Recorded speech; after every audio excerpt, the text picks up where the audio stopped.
नमस्कार, मैं हूं यश। आप देख रहे हैं आरजे न्यूज। मुख्य निर्वाचन आयोग के पदाधिकारियों द्वारा राज्य स्तर के लिए प्रेस कॉन्फ्रेंस रखा गया था, जिसमें सामान्य सांख्यिकी की अंतिम प्रकाशन की जानकारी दी गई, जिसमें बताया गया 3,03,80,000 कुल मतदाता है। जिसमें पुरुष मतदाता की बात करें तो 10,120,830 मतदाता है। वहीं महिला मतदाताओं की बात करें तो 10,239,410 कुल मतदाता है। 1 अगस्त से प्रारंभ हुआ। हमने सबसे पहले तो डोर टू डोर सर्वे किया और उसके उपरांत प्रारंभिक प्रकाशन मतदाता सूची का 2 अगस्त 2023 को किया गया।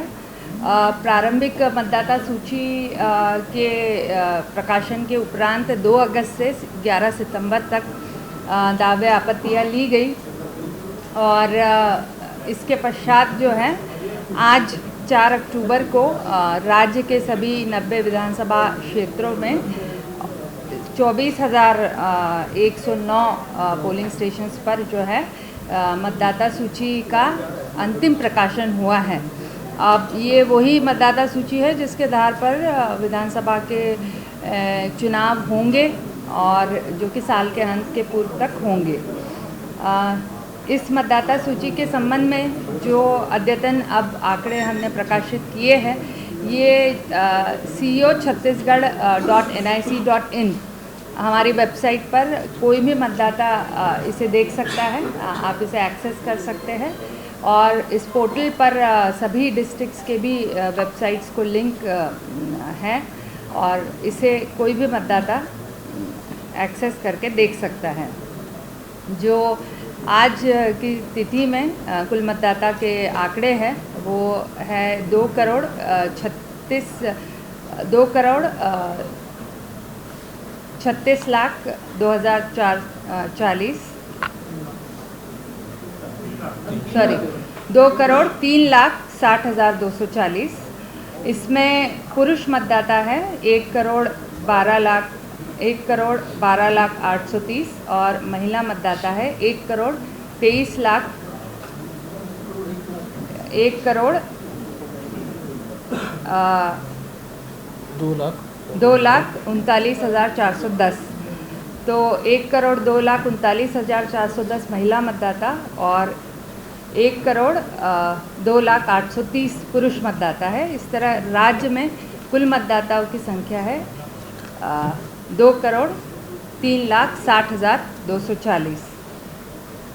मतदाता सूची में जो हमने दिव्यांगजनों का चिन्हांकन किया है उसमें अब संख्या 1,60,955 हो गई है और 18 से 19 आयु वर्ग के जो मतदाता है, यानी कि वो मतदाता जो कि पहली बार वोट डालेंगे और जो कानून में परिवर्तन हुआ है उसके फलस्वरूप अब जो है 1 जनवरी के अलावा 1 अप्रैल, 1 जुलाई और 1 अक्टूबर भी अर्हता तिथि घोषित की गई है।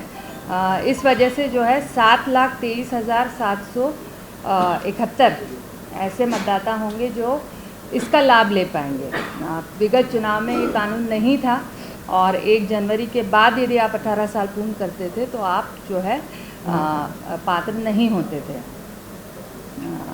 ये आंकड़ा जो है ये 18 से 19 वर्ष का है। वैसे विगत जनरल इलेक्शंस विधानसभा 2018 के बाद से जो हमारे नए मतदाता होंगे जो प्रथम बार चुनाव में फर्स्ट टाइम वोटिंग करेंगे, ये संख्या है 18,68,636।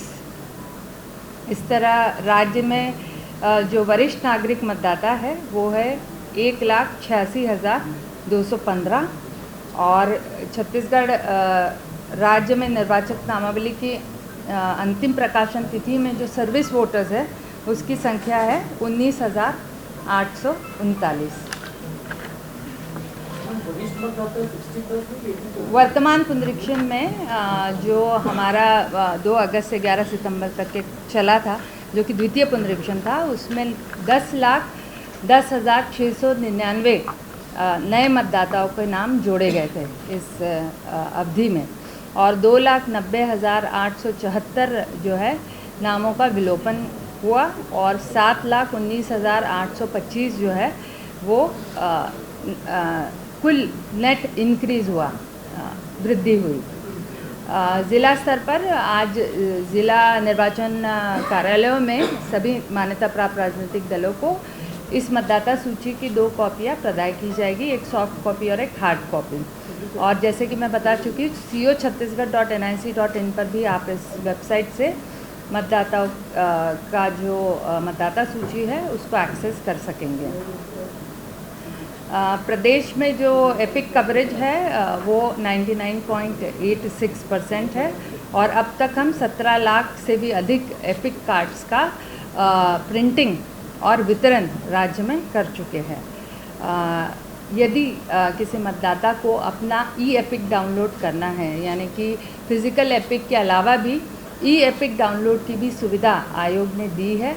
ये आप अपने मोबाइल नंबर को voters.eci.gov.in इस वेबसाइट पे जाकर अपना मोबाइल नंबर अपडेट कर सकते हैं फॉर्म 8 के माध्यम से, और वहाँ पर एक OTP जनरेट होगा, आपका अकाउंट, आपका मोबाइल एक्टिवेट होगा और आप अपने मोबाइल पे एक PDF फॉर्म में अपना एपिक डाउनलोड कर सकते हैं। इसका फ़ायदा ये होगा कि आपका नाम, आपका फ़ोटोग्राफ सही है या नहीं, आपका एड्रेस, आपकी मतदाता सूची में सीरियल नंबर के साथ साथ आपका मतदान केंद्र कौन सा रहेगा, इसकी आप संतुष्टि कर सकते हैं।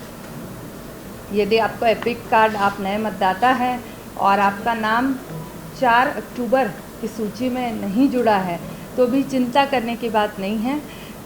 सतत अद्यतीकरण का कार्य 4 अक्टूबर के बाद भी चलता रहेगा और चुनाव के घोषणा के उपरांत भी जो अंतिम तिथि है नॉमिनेशंस फाइल करने की, -10 डेज़ तक ये नाम जुड़ सकते हैं।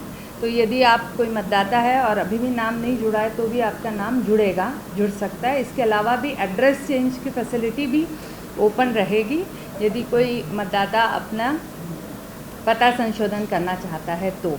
परंतु डिलीशन और विलोपन जैसे ही चुनाव की घोषणा होगी तो ये नहीं होगा, इस पर रोक रहेगी।